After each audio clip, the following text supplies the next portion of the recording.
Magandang morning mga kalagalag. Meron akong ipapakita sa inyo, isang CI Dipamo para sa tikling. Ito ay ginawa ko pa noong mga nakarang taon. Hindi ko pa ito nagagamit kahit isang beses dahil nung marami ang nag-order sa atin ng CI na panglabuyo ay nakalimutan ko na ito pang-hunting sa tikling. So ito mga idol ay nakalimutan ko na kung ilang piraso ba itong aking nagawang silo nito. Try natin to i-set up. Ito yung sample niya mga idol. Ayan ang aking silo, no? Itatali natin doon para makita natin. Nakalimutan ko kung ilang piraso ang silo nito at ilang haba, kung ilang meters ba. At i-set up na natin mga idol. At doon sa mga nag-order sa akin ito na pang tikling, pasensya kayo dahil nga sa lagi tayong busy, hindi ko kayo mapagbigyan sa ganitong order na CI pan-tikling.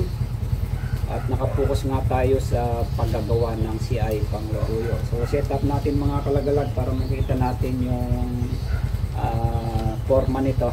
Tatali ko lang ito doon sa may kabilang poste. Ito mga idol, no? Itatali ko lang dito sa may dulo para makita natin kung ilang piraso to, ilan ba ang silo niya o haba para matansya natin. Kalimutan ko yung ano nito, yung gawa. Hindi ko pa nalagyan ko ng connecting ring. Ito, tinatali muna natin yung paano dito sa dulo. So ito na mga idol, ang CI na Dipamo natin. Tutukan natin ang camera para ito ay ating makita yung ano niya, set up. Ito na mga idol ang ating focus ng ating CI na Dipamo para sa tikling. Yan ay puti pa yung tansi niya, hindi ko pa yan nakulayan. At ang kabuuan nito mga kalagalagang doon sa dulo, ang bilang ng silo nito ay nasa 26. So yan, 26 lahat hanggang dito sa dulo. At ang sukat pala nito mga idol ay 300 meter, o kung sa pulgada naman 118 inches. So yan mga idol ang ating standing o set up ng ating pangsilo sa ating pang tikling. So ito mga idol ay meron niyang roller. Ito lang ang medyo mahirap gawin, yung roller niya. Ayan mga idol, umiikot yan, umiikot ang kanyang silo. So yan, ayan, para hindi siya magkabuhol-buhol yan, kasi pag hindi yan umiikot mahirap yan i-set up.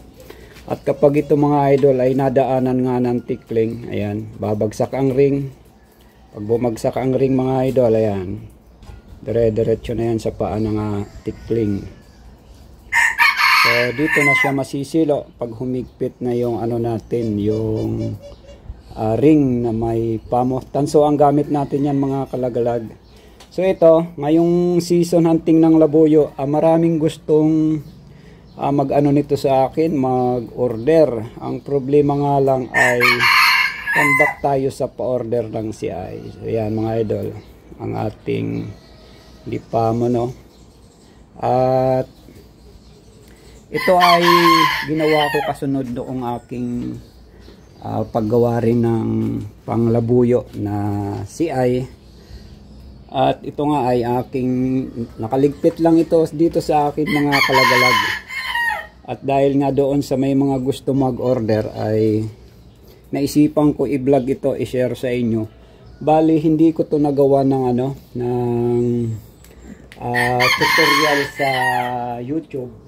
Ang nagawan ko ng tutorial ay yung stick ring trap natin na Dipamo rin na ganito. Ito, yun naman ay pabagsak naman yun na nakakabit sa kawayan. Mamaya papakita ko sa inyo ang isa nating pang tikling. Yun ay aking nagawa na ng tutorial at makikita nyo yung paggawa kung paano sa aking YouTube channel. I-search nyo lang yung stick ring trap. Mayroon dyan na tutorial.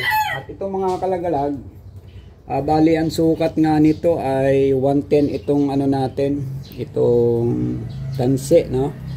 At ito naman na ginawa nating lubid, yung pamo niya ay 18 ata, at yun nga ay meron siyang tanso at meron siyang roller. So umiikot ang ano natin, ang silo. At simple lang ang pagtupi nito mga kalagalag. At sunod-sunod nyo lang itong ipagtatabi. So yan, para matupi nyo yung pabilog. At mamaya nga ay tiklopin natin at isunod natin yung stickering trap, kung anong klase naman yung isang sinasabi kong trap sa isang pang tickling natin. Ganito lang mga kalagalag ang pagtupi, no? Hawakan nyo lang dito. So yan, pasunod-sunod lang yan. Dapat nakabinat siya para mabilis yung pagtupi natin. So yan, dire-diretso lang para hindi siya mabuhol. Yan, diretso na rin, hawakan nyo sa ilalim para hindi siya bumagsak. So yan, ang ating siyay, ang tickling. So di ako natanggap nga nito mga kalagalag ng powder, no? Dahil medyo may kahirapan din to.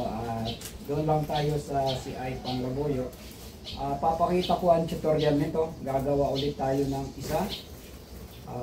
Para makita natin yung pattern ng paggawa ng ganitong CI trap, para yung mga nag-o-order sa atin, ng mga hunter ng tickling, ay masundan yung mga idol nang makagawa kayo ng personal yung CI na tulad ng ganito.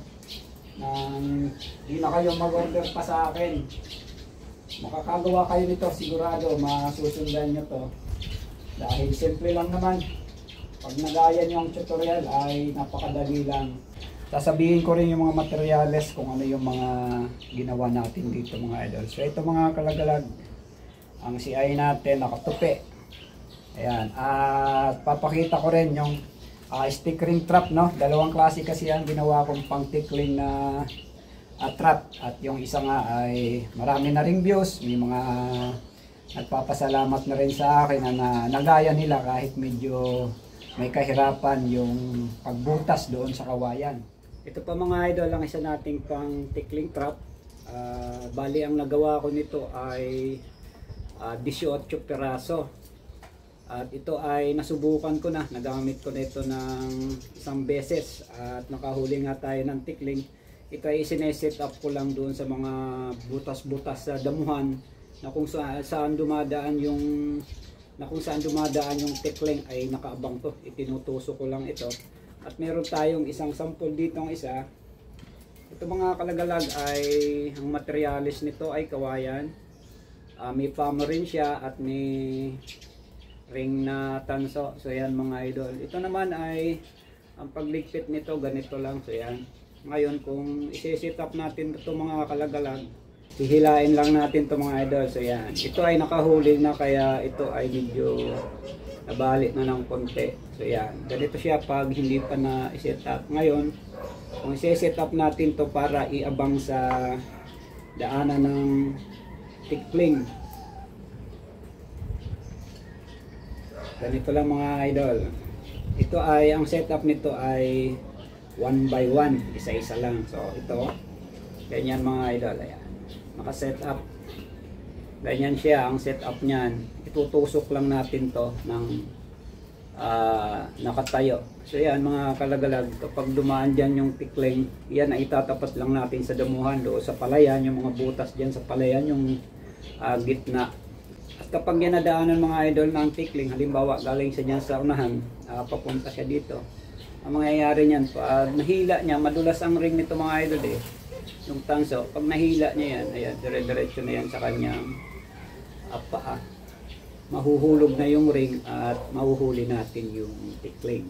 So ito mga kalagalag, ang dalawang klase nating CI trap na may pamo para nga sa mga tickling. At sa lahat ng nanonood, maraming salamat sa inyo. Abangan nyo mga idol ang ating tutorial sa paggawa ng CI di pamo para sa tickling. Maraming salamat.